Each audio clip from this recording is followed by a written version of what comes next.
Varicose veins కి సరైన చికిత్స కోసం సంప్రదించండి ఎవిస్ హాస్పిటల్. నమస్తే రమ్మగారు. నమస్తే జయ.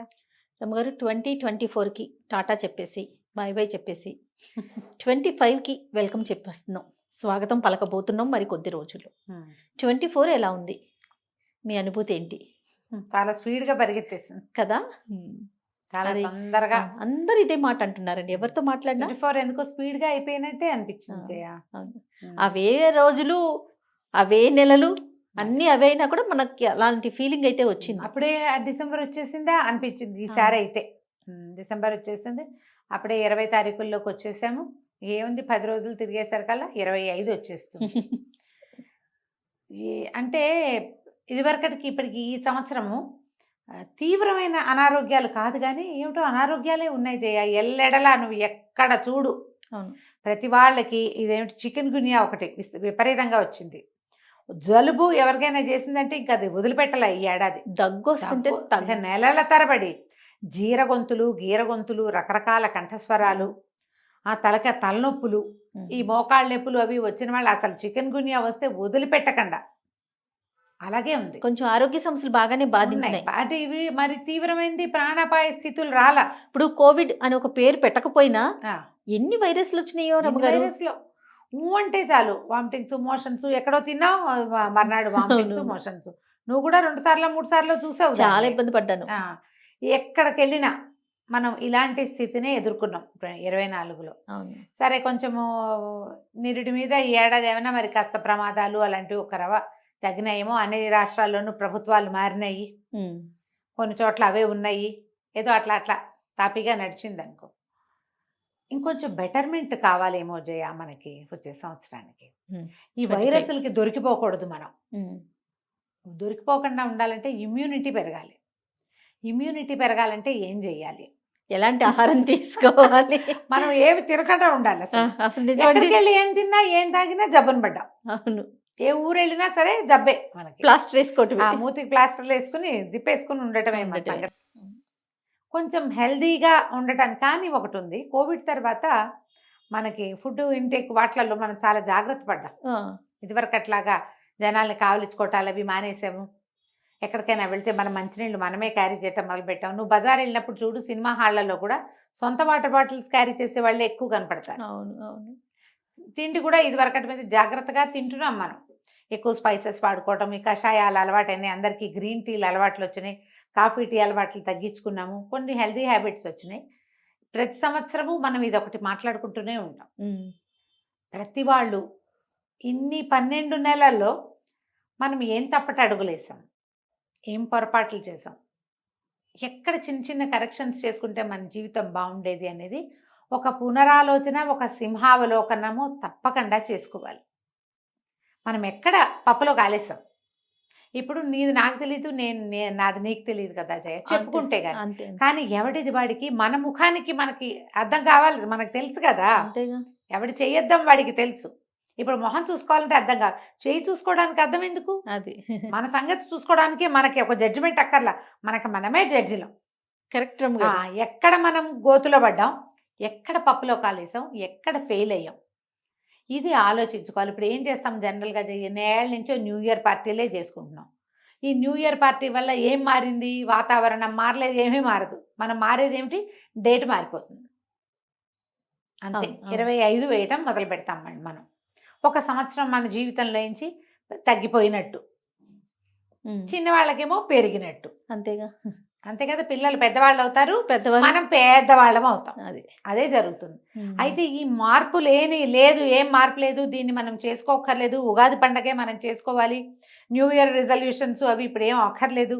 ఇలాంటి భావజాలాలు చాలా మందిలో ఉన్నప్పటికీ నేను కూడా అలాగే అంటాను, ఇప్పుడు ఏం అవసరం లేదు.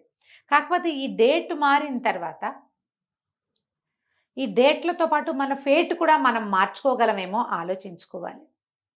దీనికి ప్రధానంగా ఏంటంటే నేను చెప్పిందే కదా, ముందే అనుకున్నాం. ఎక్కడెక్కడ పప్పులో కాలేసామో ఆ పప్పుని కరెక్ట్ చేసుకోండి. ఇప్పుడు మామూలుగా ఈ న్యూస్ పేపర్స్లో వాటిలలో చూస్తాం చేయ, ఈనాడు వాటిలలో పేపర్లలో చూసేవాళ్ళు ఈ సంవత్సరం జరిగినవి అన్నీ ఒకటి రాస్తూ ఉంటాడు లిస్టు. ఇవి జరిగినాయి, అవి జరిగినాయి, ఇన్ని అద్భుత సంఘటనలు. వచ్చే సంవత్సరం ఇవి జరగకూడదు, కొన్ని కావాలి అవి రాస్తారు. మనం ప్రతివాడు మన జీవితానికి ఇదనే ఆలోచించుకోవాలి. న్యూ ఇయర్ పార్టీ ఎక్కడ చేసుకుందాము, న్యూ ఇయర్లో ఏం చేద్దాము అనేది ఆలోచిస్తాం కదా. ఇప్పుడు ఏం చేసాము ఈ ఏడాదిలో, ఎక్కడ ఫెయిల్ అయ్యాము, దేనివల్ల సక్సెస్ అయ్యాము, ఎవరి హెల్ప్ తీసుకున్నాము, అలాంటివి ఆలోచించండి. వీళ్ళకి మనం ఏం చేయగలము, మన దేశానికి మనం ఏమైనా చేయగలమా, ఎక్కడైనా కనీసం ఒక మొక్క పెట్టినా దేశానికి మేలు చేసినట్టే మనం మరే కదా. అంత చిన్నదైనా అంతేగా. మన ఇంట్లోకి ఏ ప్లాస్టిక్ రద్దుని రానివ్వకుండా చేసినా మనం దేశానికి మేలు చేసినట్టే. పొరపాట్లు ఏమైనా చేసామో ఆలోచించుకుని ఏమేం చేసామో వాటిని కరెక్షన్ చేసుకోవాలేమో అని అనుకుంటాను జయ. న్యూ ఇయర్ రిజల్యూషన్ నేను ఏటా ఏదో ఒకటి చెప్తూ ఉంటాను, పెట్టుకుంటాను, నేను కూడా పెడతా. ఇప్పుడే అనుకుంటాను వచ్చే సంవత్సరం మాత్రం ఈ పొరపాటు చేయకూడదు, ఇప్పుడు ఈ పని చేయాలి. ఈసారి ఇంకా ఏం ఆలోచించలేదు జయ, చెయ్యాల ఇంకా దాని మీద గట్టిగా. కానీ నాకు ఖచ్చితంగా నేను ఒక రాసి పెట్టుకుంటా. అరే కొంచెం లేట్గా చేయాల్సిందా నేను ఈ టాపిక్. 24లో మీకు బాగా బాధించిన విషయం ఏమన్నా ఉందా రమ్మగారు? ఓవరాల్గా మీ పర్సనల్గా కావచ్చు, ఓవరాల్గా కావచ్చు. ఎందుకంటే సమాజంలో ఉన్నాము, నలుగురు మనల్ని చూస్తున్నారు, మన మాట వింటున్నారు కాబట్టి సొసైటీ పరంగా చెప్పండి, తర్వాత మీ పర్సనల్గా చెప్తారు. కానీ పర్సనల్ థింగ్స్ ఏవో చిన్న చిన్న ఇబ్బందులు జీవితంలో Common. తప్పవు కదా జయ. పెద్దగా అంటే హట్ అయినవి తక్కువ ఉన్నాయి ఏవో, కానీ అదంత పెద్దగా చెప్పుకోదగినది ఏం కాదు. ఓకే ఇవి ప్రతి వాళ్ళకి ఉంటాయి కదా. ఓకే. ఓవరాల్ గా ఏంటంటే సమాజం అంత హెల్దీగా లేదు అనే అనిపించింది నాకు. సమాజం హెల్దీగా లేదు, జనం ఇబ్బంది పడుతున్నారు, కొన్ని పద్ధతులు మార్చుకోవాలి. ఈ సంవత్సరం ఇంకా వేలం వెర్రి పెరిగిందేమోనని అనిపించింది. మనం ఇతరులను విమర్శించడాలు అవి చాలా ఎక్కువైపోయినాయి ప్రతి వాళ్ళకి కూడా. ప్రతి వాళ్ళని లెగ్ పుల్లింగు. మనం ప్రమాదకర స్థితుల నుంచి బయటపడ్డాం. మనం ఉన్న ప్రమాదకర స్థితి అప్పుడు బతుకుంటే చాలరా భగవంతుడా అనిపించింది నిరుడు ముందరేడు. ఈ సంవత్సరం మన దారిని మనం విశృంఖలంగా అయ్యి ఎవరో ఒకళ్ళని ఎంతసేపు లెగ్ పుల్లింగ్ చేయటం, ఎవరైనా ఓ చోట కనపడంగానే వాళ్ళ మీద వ్యతిరేకంగా మాట్లాడేసేయటము. ఈ ఏడాది 24లో చాలా ఎక్కువ ట్రోల్స్ అవి ఎక్కువ ఉన్నాయి జయ. అసలు ఎట్లా అంటే మీడియాలో ఉండి మనం ఈ మాట మాట్లాడకూడదేమో నాకు తెలియదు, కానీ పర్సనల్ గా కూడా పెద్దగా వెళ్ళిపోయి ఎవరిని చూసి మాట్లాడేసి ఎవరిని ఎక్కడా వదిలిపెట్టలేదు, తోచింది తోచినట్టు మాట్లాడేసి ట్రోల్ చేసేయటం. తర్వాత బ్లడ్ రిలేషన్స్ అవన్నీ బాగా తగ్గిపోయినాయేమో అనిపించింది. రిలేషన్స్ మీద కదా జనాలు రిలేషన్స్ కి ఇంపార్టెన్స్ ఇవ్వడం చాలా తగ్గిపోయింది జయ. పూర్తిగా అసలు బంధాలు అనుబంధాలు ఏం కనిపించట్లేదు, తగ్గుమొహం పడుతోంది. నేను నేను నేను నా పిల్లలు, నేను నా పిల్లలు. మరి ఆ పిల్లలకి రేపొద్దున మన మీద ఉంటుందో ఉండదో తెలియదు. అది ఎలాగూ లేదు కదరా, అది ఉండదమ్మా. అది నేనైతే అది గమనించానండి. నువ్వు చెయ్యందే, మనం మొదటి రోజు నుంచి ఒకటే వాక్యం అంది, నువ్వు చెయ్యని ఏది నువ్వు ఎక్స్పెక్ట్ చేయలేవు, అది జరగదు అసలు, అది జరగదు. ఈ ఏడాది ఎప్పటికంటే కూడా ఎక్కువ మనకి ట్రోల్స్. మనం కూడా వేరే దేశాల్లో ఉన్న వాళ్ళలాగా పేపర్ల వాళ్ళు, టీవీల వాళ్ళు, మనము అందరూ ఒకళ్ళ వెనకాల పడ్డం, వాళ్ళ జీవితాన్ని తీసుకొచ్చి రోడ్డు మీద పెట్టి అందరితోటి నానా మాటలు అనిపించటము, అక్కర్లేని మాటలు. వాడు ఎవడో పెళ్లి చేసుకున్నారో చేసుకోలేదో, ఉన్నారో పోయారో, అసలు ఒకళ్ళకి ఎవ్వరికీ పర్సనల్ స్పేస్ ఉండనివ్వకుండా చేస్తున్నాము ఇప్పుడు మనం. అంతెందుకు దూరిపోతున్నామో తెలియదు. ఈ పద్ధతులు కొంచెం మార్చుకోవాలేమో అని అనిపిస్తుంది జయ. ఓవరాల్గా నేనైతే అదే ఫీల్ అవుతున్నా. ఎందుకు వీళ్ళని ఇంత చేయాలి, ఇట్లా వదిలేయచ్చు కదా, ఎవరికి వాడి సొంత జీవితం, వాడిని జీవించనివ్వచ్చుగా. ఏమిటో మనకే కావాలి అన్నీ. పోనీ నీ సొంతదేమైనా బాగుందంటే నువ్వు పెద్ద గురువింద గింజవి. ప్రతిదీ గురువింద గింజే కదమ్మా, ప్రతి జీవి గురువింద గింజే. నీ వెనకాల ఎంతో నలుపు ఉంటుంది, అవతల వాడి నలుపుని ఎంతసేపు ఎక్కడ వేరే వాళ్ళని బ్లేమ్ చేసేయటమే అంతే. టోటల్ గా కొద్దిగా అది తగ్గించుకుంటే బాగుంటుంది. ఇప్పుడు మనం జనరల్గా జయ న్యూ ఇయర్ రిజల్యూషను లేదా జీవితానికి సంబంధించి ఒక నిర్ణయం తీసుకునేటప్పుడు నాకు అది కావాలి, నేను అలా అవ్వాలి, ఇవి ఆలోచిస్తాం.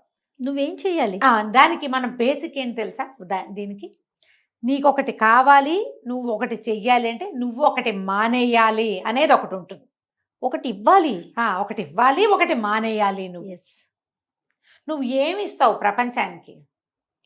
నీ సాత్విక ప్రవర్తన ఇవ్వు, నీకు అద్భుతమైన పాజిటివిటీ దొరుకుతుంది. నీ మౌనాన్ని ఇవ్వు, ప్రపంచం నిన్ను స్వాగతిస్తుంది. నువ్వు మౌనాన్ని ఇవ్వ, నీ నోటికొచ్చినట్టు మాట్లాడతావు, నిన్ను నోరు మూయించడానికి ఎంతమంది సిద్ధమవుతారు రేపొద్దున కదా. ఇదే ధోరణి, మనం ఈ ఆలోచన ధోరణి మార్చుకుంటే భవిష్యత్తు ఎప్పుడు బాగుంటుంది. న్యూ ఇయర్ రిజల్యూషన్ అంటే నీకేం కావాలి, నేను అది చెయ్యాలి, అక్కడికి వెళ్ళాలి, ఇది చూడాలి, నేను సంపాదించాలి, తో పాటు వీటన్నిటితో పాటు నేను ఎక్కడ తగ్గాలి, ఏది తగ్గించుకోవాలి, ఏది మానేయాలి, ఏ రకమైన ధోరణిని నేను అలవర్చుకోవాలి. ఏదైనా సాధించాలంటే మనకు ఒక రకమైన లివింగ్ స్టైల్ కావాలి కదా. మరి ఇలా ఆలోచించండి. కాదు ఒక రమ్మగారు. నలుగురు కూర్చుని మాట్లాడుకుంటారు. న్యూ ఇయర్ రిజల్యూషన్ ఏంటంటే కనీసం ఒక్కళ్ళైనా ఇలాంటి మాటలు చెప్పండి. కాదు రమ్మగారు, మనం ప్రపంచ దేశాలను చూసాం. యుద్ధాలు యుద్ధాలు చేసుకొని ఎన్ని ప్రాణాలు పోయినాయి దేవుడి దయ వల్ల.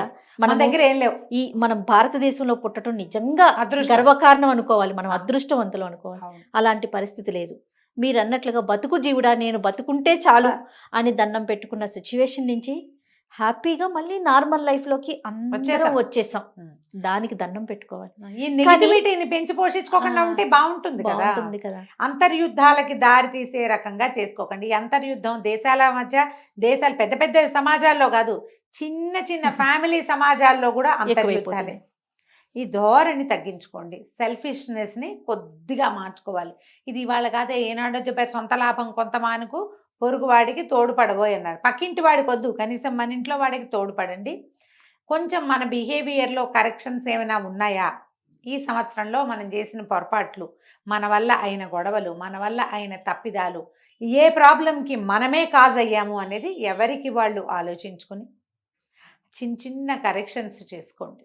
ఎప్పుడు ఇతరులని నిందించేటప్పుడు, మనం ఏంటి అనేది ఇతరులని కరెక్ట్ చేసేటప్పుడు, ఇతరులని నువ్వు ఇది అని వేలెత్తి చూపించేటప్పుడు మనమేమిటి అనేది ముందు ఒక్కసారి మనం ఆలోచించుకోవాలి. ప్రతి సంవత్సరము చివరి భాగంలోకి వచ్చాం, మళ్ళీ ముందుకెళ్తాం. కొత్త భాగం, కొత్త ఫ్రెష్ ఫీలింగ్లోకి వెళ్తాం కదా.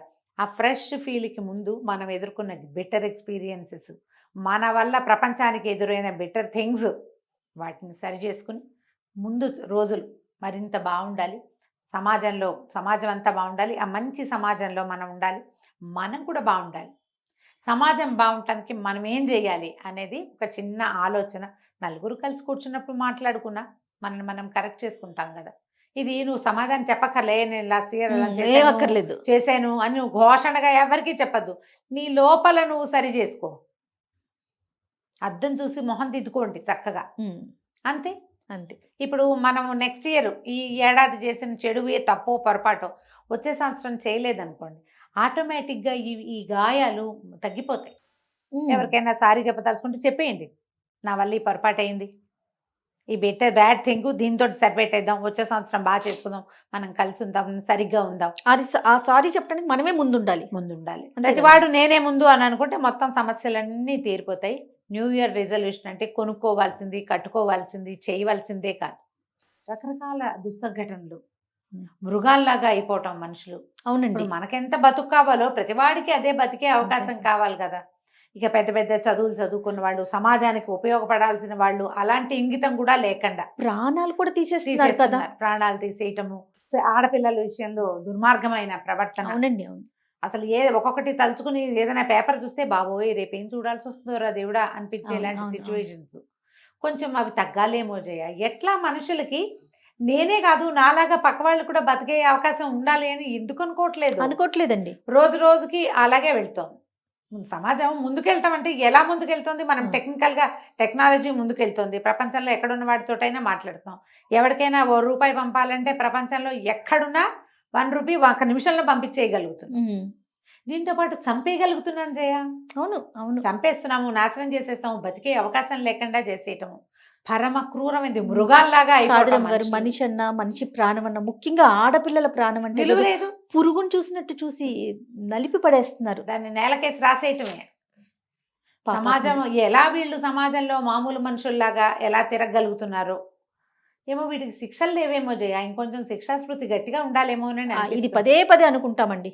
వెంటనే ఇలా ఏదైనా ఒక దుస్సంఘటన అనగానే చంపేయాలి వాడు అని తెలిసి కొంచెం స్పీడప్ చేయాలి. ఇప్పుడు కఠినమైన శిక్షలు కఠినంగా ఉంటే కొంచెం ఇలాంటి దుస్సంఘటనలు జరగకుండా ఉంటాయేమో అనిపిస్తుంది. ఏదో అది జరిగినప్పుడు ఒక 4 రోజులు అమ్మ అని అందరం మాట్లాడే తర్వాత క్యాండిల్ ర్యాలీలు చేయటం అయిపోతుంది. తర్వాత ఆ వేడి ఉండట్లేదు. మళ్ళీ ఇంకొక అలారం మోగంగానే మళ్ళీ దీన్ని ఒక ఎగ్జాంపుల్ తీసుకుని మాట్లాడుకుంటున్నాం అంతే. ఆ కేసు ఈ కేసు అని ఆ కేసుల గురించి మాట్లాడుకోవటమే ఉంటుంది కానీ చెయ్యకుండా ఉండే స్థితి రావటం లేదు. ఏమో ఇవి ఇలాంటివి ఈ అన్నదమ్ములు లేరు, అక్క చెల్లెళ్ళు లేరు, వీళ్ళ కొట్లాటలు ఇదంతా ప్రపంచానికి తెలిసిపోతూ ఉండటము, డబ్బు. అవును. చటుక్కుని ఏదైనా చిన్నది వస్తే క్షణం చాలు మన జీవితాలు ఆఫ్ అయిపోవటానికి. అవును. ఎందుకు దేనికోసం తాపత్రయపడుతున్నామో తెలియకుండా అయిపోతుంది. కనీసం ఫర్దర్ ఇయర్స్లో అయినా ఇప్పుడు వచ్చే సంవత్సరం ఒక కొత్త సంవత్సరంలోకి అడుగు పెడుతున్నాం, జీవితాన్ని మార్చుకుందాం, ఈ పద్ధతిగా ప్రవర్తించొద్దు, మనం బతుకుదాం, పక్కవాడిని కూడా అక్క చెల్లెళ్ళు అన్నదమ్ముల్లో లేకపోతే మనలాగా తోటి మానవుల్లో బతకనిద్దామన్న ధోరణి రావాలి మనుషుల్లో. మనం న్యూ ఇయర్ రిజల్యూషన్ ప్రేమ, కరుణ, దయ, అసలు అంటే అవి అసలు పదాలు లేవు జయ. ఇప్పుడు ఆ. సెల్ఫిష్ స్వార్థం అదే ఉంది. అయ్యో అన్న మాట వినట్లేదు అసలు. అంటే ఎవరికైనా వస్తే అయ్యోళ్ళు ఉంటాయి జయ, నీకు ఆ. అర్థం అవుతుందా నేనేం చెప్తున్నాను? మనం ఫేస్బుక్లోనో పేపర్లో చూస్తాం అయ్యో పాపం అనుకుంటాం. అదే మన దగ్గర ఏదైనా ఓన్ ప్రాబ్లం వచ్చింది అనుకో, మనమే ఇంపార్టెంట్. మన పక్కన ఉన్న మనిషి మనం అయ్యో అన్న. అయ్యో అనం, ఎవరికో అయ్యో అంటాం. అదే ప్రాబ్లం మన ఇంట్లో వస్తే మనమే దాన్ని సరి చేసుకోవడానికి ప్రయత్నం చేయాలి. నాదే కావాలి, నాదే చెల్లాలనుకుంటాం.